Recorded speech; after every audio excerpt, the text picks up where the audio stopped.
যুক্তরাষ্ট্রের অবরোধের মাঝে কিউবায় পৌঁছেছে রাশিয়ার তেল, আর সেটাকে ঘিরেই নতুন আলোচনা।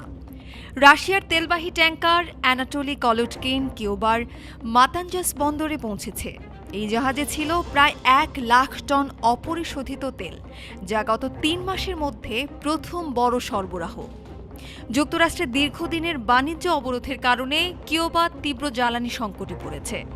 এই তেল সরবরাহ কিছুটা হলেও বিদ্যুৎ ও জ্বালানি সংকট কমাতে সাহায্য করবে বলে আশা করা হচ্ছে। এদিকে রাশিয়া এটিকে মানবিক সহায়তা হিসেবে উল্লেখ করেছে এবং ভবিষ্যতেও সহযোগিতা চালিয়ে যাওয়ার ইঙ্গিত দিয়েছে। একজন কিউবান নাগরিক বলেন, এটা রাশিয়ার পক্ষ থেকে সংহতির বার্তা, এতে আমরা সংকট থেকে বের হতে পারব। আরেকজন জানান, এতে প্রমাণ হয় যুক্তরাষ্ট্র একাই বিশ্বকে নিয়ন্ত্রণ করতে পারে না।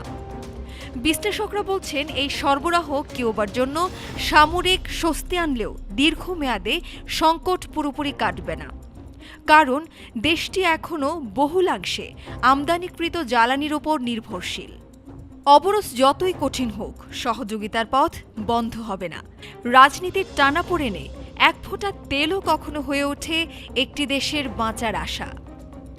News desk, Dhaka today.